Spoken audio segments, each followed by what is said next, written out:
Hello guys, in this video we will talk about functions in Python. So what is function in Python? You have already dealt with some of the built-in function in Python. I'm sharing my screen. So you are on a Jupyter notebook. Let's say you might have heard whatever variable value is there, you can print it, you can measure the length of it. So for example, if I write print of and I pass the value Akshay in it, it printed it on the console. So it is nothing but a function. It is a built-in function.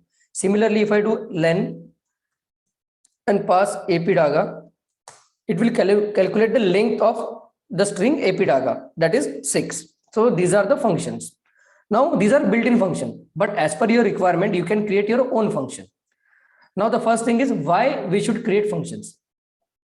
Let's say there is a task you need to perform multiple times again and again, and for that particular task you need to write multiple line of code, one logic, let's say 10 line of code. So why you will write the same line of codes again and again and again, right? As and when required, you need to use it on the repetition basis. So instead of writing it again and again, what you will do, you will write a function, and whenever it is needed, you will just call that function and use that function as it is. So before moving forward, I'll tell you there is a basic structure of a function. So I'll show you. So, okay. What is a function? Consider function as a black box. So within that black box, there is some logic written over there. So it is a black box. Okay. There are some line of codes written inside the black box. What is the logic? We don't need to worry about that. So if an end user is using a function, so he will pass some input, then some operation will happen within this function and it will give you some output. So there can be multiple inputs.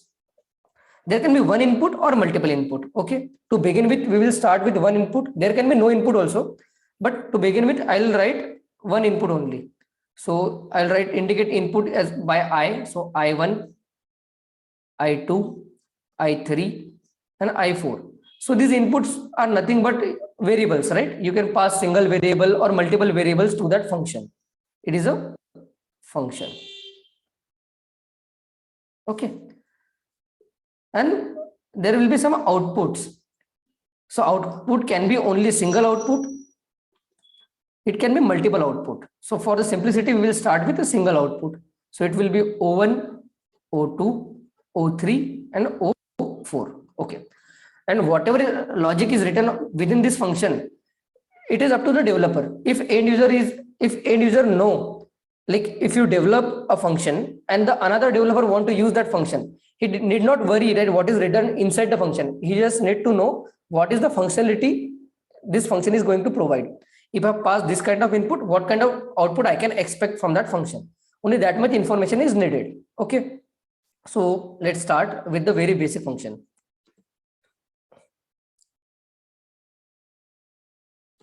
Okay, let's start. So I am writing a function. The syntax for that is always if you want to start writing function, you will write a keyword def. Def stands for definition of the function. So def, then you will write the name of the function. So for now, I'll write test. It is nothing but the name of the function. You can write anything. Then opening and closing round brackets. Then you will write a colon, and then whatever you want to write, the logic, you will write it here. So I'll write print, this is my first function. Okay, and I'll execute this. Now the definition of this test function is written. Now whenever I want to call this function, I'll write test, opening and closing bracket, just, and right now I haven't given any input. Okay, and if I execute this, it will print whatever line of codes is written within that function definition. Okay, what if I want to pass some element? I'll write def, I'll create a new function test1, and I'll pass the element one variable, and I'll print that variable here. Okay, now this is the definition I have declared. I have written the function definition. Now I want to call test1, and if I run it as it is, it will throw an error. Why? Because it is expecting a variable, because in a definition itself we have passed one variable, right? It local variable. So it is expecting one variable and we haven't passed any. That's why it is throwing an error. So I'll write test1 and I'll pass, let's say, any random value, and I'll execute that. Now it printed whatever value we have passed. Okay. Now don't consider this as the output of the function. Why? Because we have just printed it. Print function just printed on the console. It is not like you cannot use this 564 and use it for another some other thing. Let's say if I do test 1 and pass value 5, and if I want to assign that whatever is the output of this function, I want to assign it to another variable, let's say b. If I do this, and if see here you can see 5, but this 5 is not assigned to value variable b. How we can check that? If I print b, you can see it is not printing anything. If I write print b, it is giving in none. Why? Looking at here, you think that the value 5 is assigned to variable b, but it is not true. Why? Because we have used print function within our function definition, right? As shown in my earlier diagram, I told you that there should be some input, there should be some output. So this is the input we are passing. Now, what is the syntax for providing output? Let's talk about that. So def, I'll write test2 new function. I'll pass, let's say, two variables now, two input a and b. And what I want to do, I want to return. If you want to provide some output of the function, the keyword is return, and then you can pass maybe one or multiple variable. If I pass only a,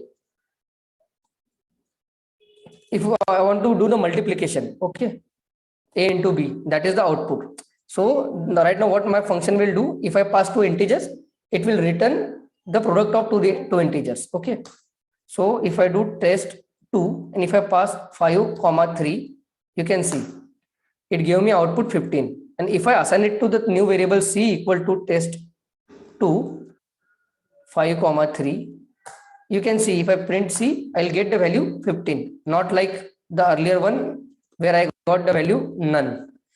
So to provide a output, you should use the keyword return. Okay, using return, you can pass only single output, you can pass multiple output also. How? Let's talk about that. Def test, I'll write test3, I'll pass two variables a comma b. And what if I want to, let's say, pass return a into b and a plus b. So the output should be multiplication of two integers and addition of those two integers. If I do that, let's say if I do call test3 and pass 4,6, you will get two output, 24 and 20. The first one is product of those two input integers. The second one is addition of those two integers. Okay. What if we want to get it into a new variable? So I'll create a new variable d equal to test3 and pass the same numbers 4 and 6. Okay, if I print d, you will get output as a tuple 24 and 10. What if you want to access 24, you can do d of 0, you will get 24. If you do d of 1, you will get output as 10. But what if you want to get all those output values in separate variables? You can do that as well. I'll create two different variables a comma b equal to test3. I'll pass new numbers, let's say 6 and 7. If I do that, if I print a, I'll get the product. If I print b, I'll get the addition of those two integers. So this is the syntax. Now you understood how the function is defined. What is the syntax? Def, name of the function, then within a bracket you can pass inputs, then colon, then whatever line of code you want to write that, and then if you want whatever output you want to provide, you will use the return keyword for that. Okay, so you understood the syntax. So this is the simplest function you can write. Now you can pass multiple variables also. So I'll write def test5. I'll write some new. I can write any name here. So for simplicity, I am writing just test.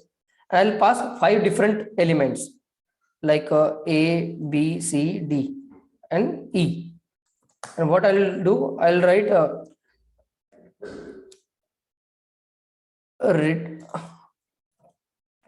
print A, B, C, D, E, whatever line of code, and then the last line should be written.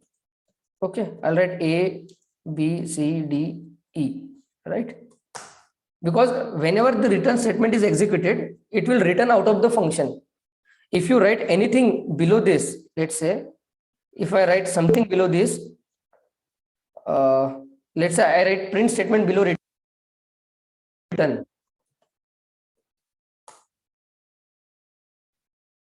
And if I try to do it, instead of that, I'll print the square of each number. Okay. If I do test 5 of 1, 2, 3, 4, 5, see, it returned the values as it is because of this statement, but print didn't work. Why? Whenever return statement gets executed, whatever below that will not get executed if you write anything within that function below return. Return statement just returns the output and close the function then and there itself. It will not execute whatever is there after return. So generally, if you look into any of the function in Python, the return statement will be the last statement in the function. Okay. There might be cases where you will find return in between, but that will be a conditioning part, if else and because of that. So we will go into that whenever we will solve some problems. So that's it.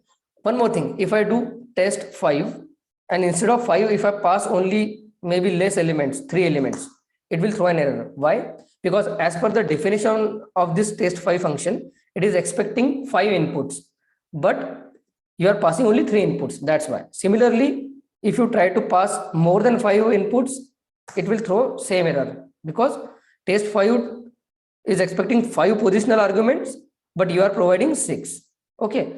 And we have solution for that. We'll talk about that in our next video. So this is how you can write functions in Python for repetitive use. Okay. So that's it. I hope you understood, you got some knowledge from this video. If you like it, like, comment, share, subscribe, do each and everything you can do to encourage me. This is Akshay Daga signing off. Thank you. Bye bye.